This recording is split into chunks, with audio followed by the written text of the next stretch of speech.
Hey guys, I'm actually down here in Bricktown in Oklahoma City. You can see the river. I had a coffee meeting this morning with someone, and I thought, well, before I leave Bricktown, I think maybe I'll share a few thoughts today about my song that's releasing on Friday called The River. I'm really excited about it. I was thinking about when I was a kid, like when I was really young, I had this really strong fear of water, and I would say I still have some of it now, but I would go to my friend's swimming pool and I would just kind of stay on the steps. Like, it took a lot of courage for me just to stay in that area. It took a while for me to get over my fear of water.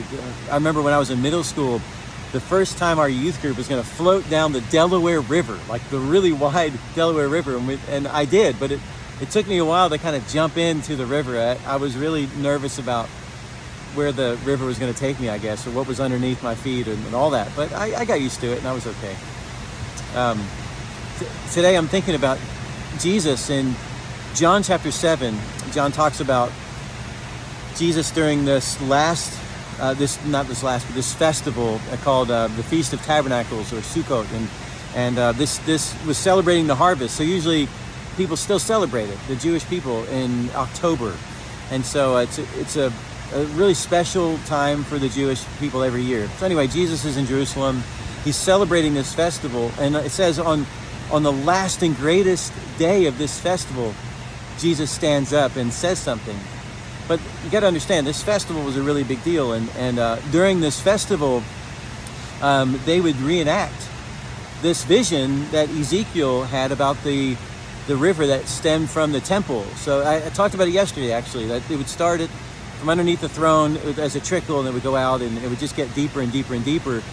And Jesus, during the reenactment, on the last and greatest day, it says, of this festival, Jesus stands up and says, "You are thirsty, come to me and I will give you a drink." Like he's trying to say, if you want to know the fulfillment of what you are reenacting right now, that God's Spirit is going out into the world, I want you to know that you can just come to me, that I am the fulfillment of this. Like, I am God, and I have everything that He wants to offer you. Just come to me and I will give it to you.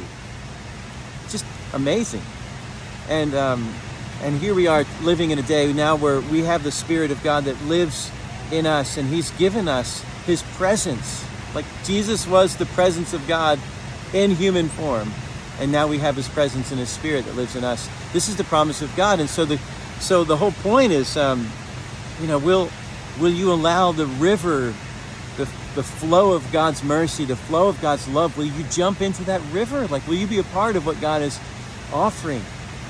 Because the invitation still stands for you in your feelings of despair, in your feelings of hopelessness, or of aloneness, when the pain that you're feeling, that God wants to join you in that suffering and in that pain. He wants to walk alongside you and help you.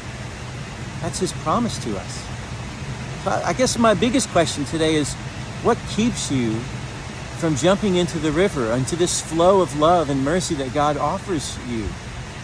What is it that keeps you? I don't know. Maybe it's like I talked about before, maybe it's a bad experience you've had with the church, or maybe it's something that just kind of is a hang-up, or maybe it's some sort of thing you just can't get over, some sort of belief, or I don't know what it is, but guys, I believe that this is real. Like, God wants you to have this.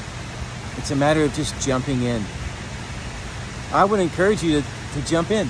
Like, jump in with me. I'm in. And it feels great. Water feels great.